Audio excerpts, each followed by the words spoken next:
It is the roots. It is the culture. Right here, right now. Hello, my name is Bukola Koiki.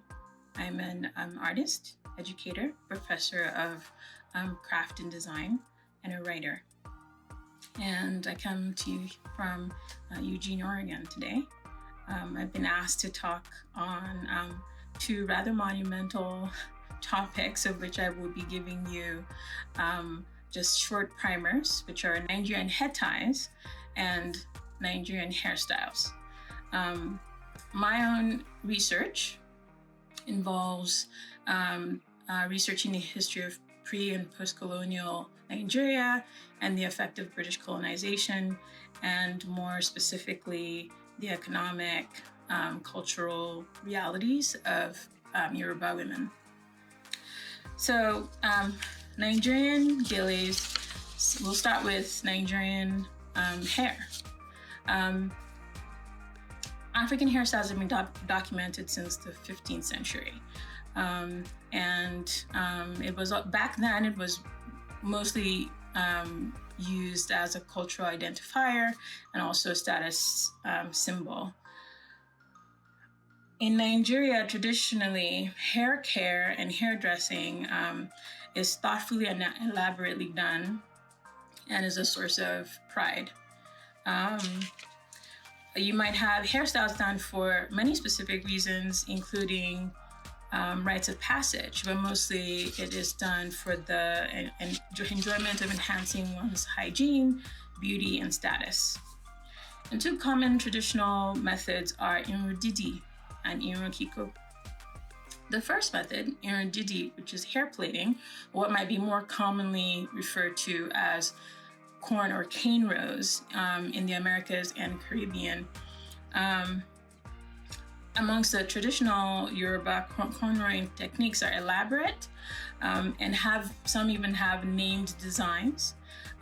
One of them is shuku, which is hair plaited to be gathered at the top, like a ponytail. Another one is patewo. Patewo means clap, so it's your hair plaited to gather in the center of your head. And another one called koroba. Koroba means bucket or basket, and it is essentially hair plaited downwards towards your face. The other kind of hair dressing is irokiko, which is commonly referred to in Western terms as hair threading. It's essentially when hair is knotted continuously with thread in order to cover it from base to tip. It is usually done with cotton thread or plastic thread, usually black. And this makes the hair flexible enough for it to be gathered and then rendered into various sculptural designs, which are rather beautiful. You do not essentially do your irokiko unless you want to be seen, because they're very eye-catching. Irokiko styles also have named designs. For instance, there's one called Onile Gogoro, which means skyscraper in Yoruba. So on to geles. Gele is the Yoruba word for head tie, more commonly known in Western terms as head wraps. They've been around for a long time, culturally and sartorially,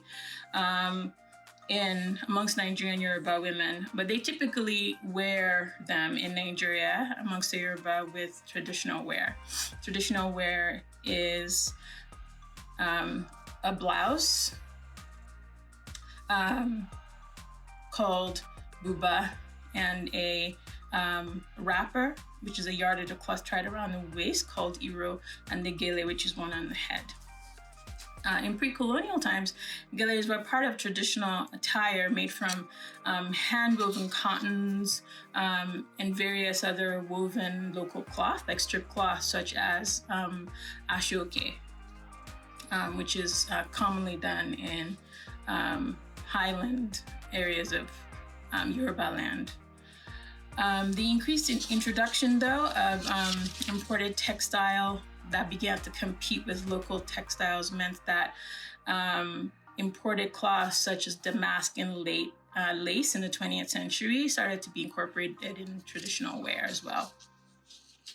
From all our histories from my mother and my aunts and their friends, I've gathered that what we most recognizably called gele, which you can see in various blogs and videos on Instagram, etc., of Nigerian weddings, which is the stiff, sort of colorful, heavily patterned cloth that we now recognize as geles, was actually imported into Nigeria from in the 60s and 70s. Popular with the older crowd, and then became steadily more popular with the younger crowd in the 90s. With the advent of blogs and Instagram, of course, that popularity and visibility also exploded. So I'll leave you with a final thought that you might, a kind of anecdote of that sorts that you might enjoy.